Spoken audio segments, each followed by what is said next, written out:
আজকে দেখা করতে পারলেন ছেলের সঙ্গে? হ্যাঁ, আমি তো কিছুই বুঝতে পারছি না, কাঁদছে তো অত ছেলে। ছেলে কি বললো?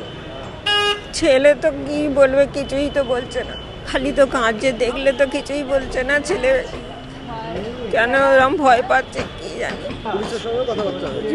হেয়ার থানায় এসে ছেলের সঙ্গে দেখা করেছি, খুব কান্নাকাটি করছে। চোখের জলে ভাসছে নন্দী পরিবার, সুবিচারের আশায় ছুটে বেড়াচ্ছে এখানে ওখানে, পাশাপাশি চলছে আইনি লড়াইয়ের প্রস্তুতি। হাইকোর্ট থেকে হেয়ার স্ট্রিট থানা, দিনভর এই করেই কাটলো জ্যোতির্ময় নন্দীর পরিবারের। ভরসা আইনজীবী শাহী ইমাম। মহাকরণে কেরোসিন কাণ্ডে গ্রেফতার হলেও শ্রীরামপুরে রামকৃষ্ণ রোডের বাসিন্দা জ্যোতির্ময় নন্দীর হয়ে লড়াইয়ের জন্য আইনজীবী রাখতে পারেননি তার হতদরিদ্র পরিবার। এই কথা শুনে মঙ্গলবার এবিপি আনন্দর প্রতিপক্ষ অনুষ্ঠানে জ্যোতির্ময়ের পাশে থাকার আশ্বাস দেন আইনজীবী শাহী ইমাম। একটা প্রতিশ্রুতিতেই যেন আশার আলো দেখতে পায় নন্দী পরিবার। বুধবার হাইকোর্টে আইনজীবী শাহী ইমামের সঙ্গে দেখা করতে যান জ্যোতির্ময়ের বৃদ্ধা মা চিত্রা নন্দী এবং দিদি সুমিতা দাস।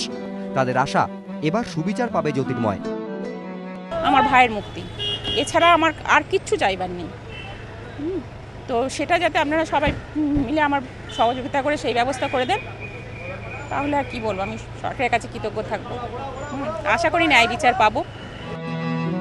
সুমিতা দাসের দাবি, ভাইয়ের গ্রেফতারের খবর পেয়ে সুবিচার চাইতে সব জায়গায় গিয়েছেন, কিন্তু কিছুই হয়নি। সোমবার দিন আমি সকালবেলা কালীঘাট যাই, মুখ্যমন্ত্রীর বাড়ি। তখন আমি গেছি 9:30 নাগাদ। আমি একটা দরখাস্ত নিয়েও গেছিলাম যে যাতে দিদি আমার দিকটা দেখেন একটু। শঙ্করবাবু বললেন যে এটা তো ওনার কেস নয়, উনি দরখাস্তটা নিয়ে ভিতরে গেলেন।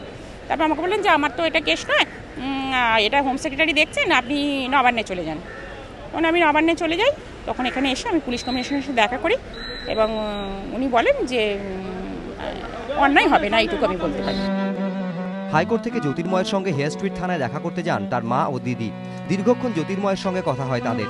পুলিশ ও পরিবারের দাবি, মা ও দিদিকে দেখে শুধুই কেঁদেছেন জ্যোতির্ময়। পরিবারের অভিযোগ, সাধাসিধে স্বভাবের হওয়াতে জ্যোতির্ময়কে ফাঁসানো হয়েছে। রাজশ্রী দত্তগুপ্ত, এবিপি আনন্দ, কলকাতা।